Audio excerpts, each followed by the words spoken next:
नमस्ते, प्रणाम, राधे राधे दोस्तों, कैसे हैं आप सभी? मैं ठीक हूँ और आप सभी ठीक हैं? उम्मीद करती हूँ कि ठीक ही होंगे।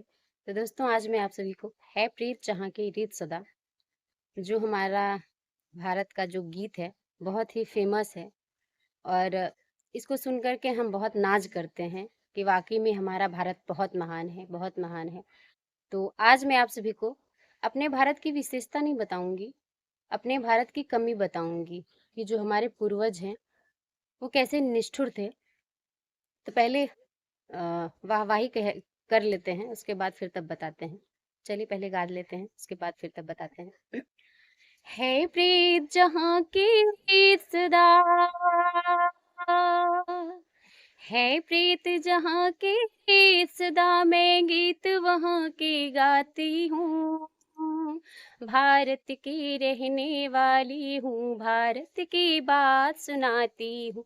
भारत की रहने वाली हूँ, भारत की बात सुनाती हूँ। है प्रीत जहाँ की गीत सदा, मैं गीत वहीं के गाती हूँ।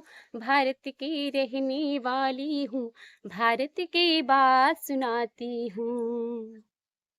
काले गोरे का भेद नहीं, हर दिल से हमारा नाता है। इसमें है इस गीत में कि काले गोरे का भेद नहीं, हर दिल से हमारा नाता है। तो मेरा सवाल ये है कि जब काले गोरे से भेद नहीं है, तो फिर ये जाति पाति क्यों बना दिया? जाति पाति बनाया, और जिन्होंने बनाया ब्राह्मण और क्षत्रिय ने, सबसे पहले तो ब्राह्मण, कि वो जाति तो बनाए तो अपने आप को सर्वश्रेष्ठ करके फिर उसमें बंटवारा क्यों कर दिया आपने? और आप सभी तो नहीं बटे, ब्राह्मण क्षत्रिय वैश्य शूद्र, आप में इतने शूद्र बनाया तो शूद्र में इतनी जातियां क्यों बांट दी? क्यों उनका विखंडन कर दिया? और सबसे ज्यादा उन्हें क्यों सताया, जो शूद्र हैं, जिन्हें हम कहते हैं चमार? तो उन्हें आपने क्यों सताया? क्यों आपने उन्हें अछूत कहा?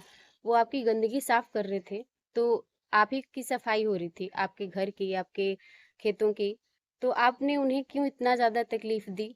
क्यों आपने उन्हें अछूत माना? क्या वो इंसान नहीं थे? ब्राह्मण ब्राह्मण की वजह से ही हम लोग जानते हैं कि अ, पितृपक्ष के समय कौवा जब आता है तो उन्हें वो पूर्वज माना जाता है कि देखो, खाना बना करके उन्हें परोसा जाता है कि भैया हमारे जो पूर्वज हैं वो आए हैं तो इन्हें दे दो। पितृ विसर्जन के दिन सभी लोगों के घर में ऐसा होता होगा कि खाना बना करके सबसे पहले पितरों को दिया जाता है। तो कौवे में आपको पितर दिखते हैं, गैया में आपको माँ दिखती है, तो क्या वो जो शूद्र हैं उनमें आपको इंसान नहीं दिखा? आपने उन्हें क्यों सताया? आज भी आप लोग देखेंगे तो वो लोग गांव के एक कोने में रहते हैं, अब भी है। जैसे पहले की अपेक्षा तो अब बहुत कम है, लेकिन अब भी है। और मुझे नहीं लगता कि अगर अंबेडकर जी का जन्म ना हुआ होता तो आज मैं आप सभी के सामने गीत गा रही होती, क्योंकि उन्हीं उन्हीं की वजह से हम नारियों को भी अपना सम्मान, अपना अधिकार मिला है। मिश्रा रहेंगे तो शुक्ला से शादी कर लेंगे, मिश्रा रहेंगे तो तिवारी से शादी कर लेंगे, मिश्रा रहेंगे तो उपाध्याय से शादी कर लेंगे। आप लोग में भी बटा है, लेकिन आप लोग मिल जाते हैं। तो आपने शूद्र जब बनाया, आप लोग ब्राह्मण हैं तो ब्राह्मण ब्राह्मण में शादी कर लेंगे। तो जो आपने शूद्र बनाया, आपने बांट दिया ठीक, लेकिन आपने ये क्यों विचारधारा डाल दी कि जो कुम्हार है वो कुम्हार में ही शादी करेगा, जो शर्मा है वो शर्मा में ही शादी करेगा, जो यादव है वो यादव में ही शादी करेगा? आपने ऐसा क्यों किया?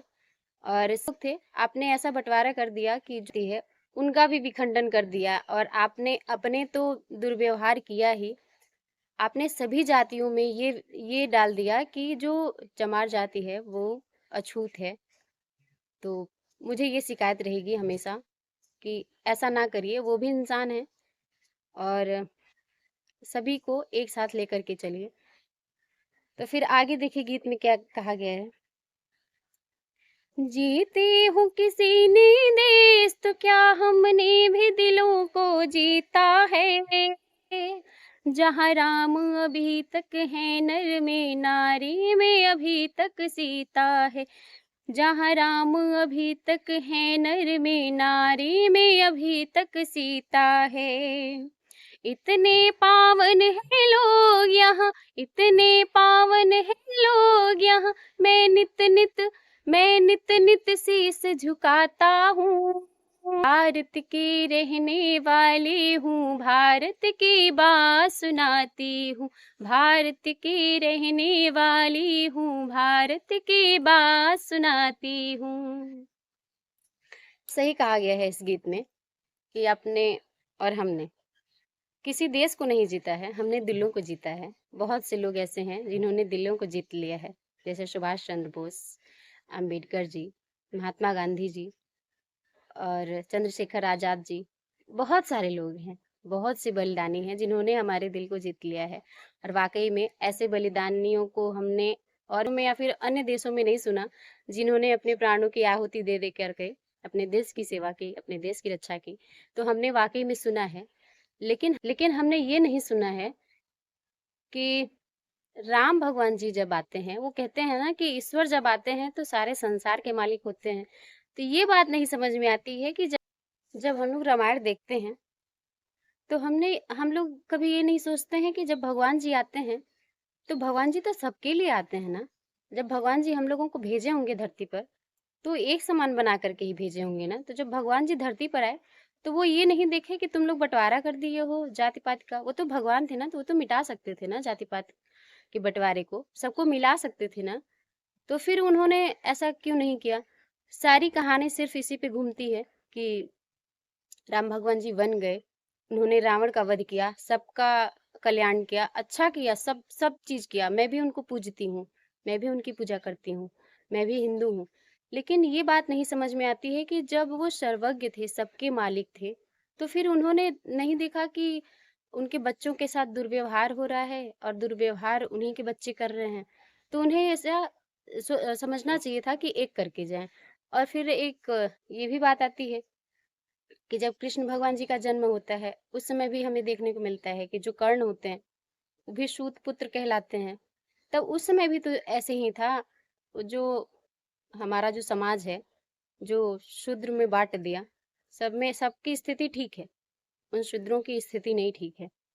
तो हमें ये समझना चाहिए कि जब भगवान जी स्वयं आए थे, ब्रह्मांड के मालिक, तो उन्हें एक करके जाना चाहिए था। क्यों वो अलग अलग कर दिए? और जब कहते हैं कि कर्म के अनुसार भगवान जी, वो यादव थे और कर्म के अनुसार सबका बंटवारा होता था। तो कर्म की वजह से ही वो महाभारत में गए और उन लोगों के गुरु बने और उन्होंने बताया कि कैसे कैसे क्या होगा, युद्ध होगा, कैसे होगा। सब चीज आपने सही किया। तो फिर आप तो ये भी बदल सकते थे, आप तो भगवान थे ना। तो फिर आपने क्यों नहीं किया? ये मेरे मन में कई दिन से सवाल चल रहा है।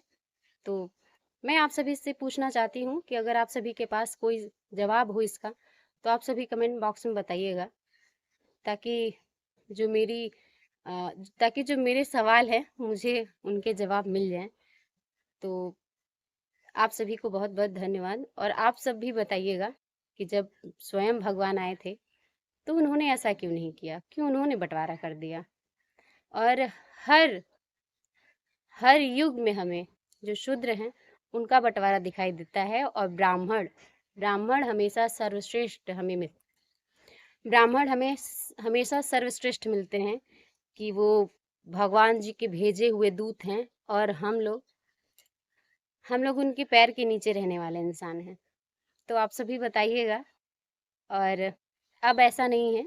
अब भगवान जी की दया से और अंबेडकर जी की दया से और हमारे बहुत से समाज सुधारक हैं, जिनकी वजह से आज हर जाति के लोग आईएएस पीसीएस हैं, हर जाति के लोग प्रधानमंत्री मुख्यमंत्री बन सकते हैं। आज अंबेडकर जी की ही देन है कि माननीय हमारे प्रधानमंत्री जी भी आज इस पद पर हैं। तो उन्हीं की बदौलत है। तो भक्ति करनी चाहिए सभी को, लेकिन जो कुछ सवाल हैं जो अनसुलझे हैं, उन्हें भी सुलझाने की कोशिश करनी चाहिए। तो आप सभी बताइएगा। बहुत बहुत धन्यवाद।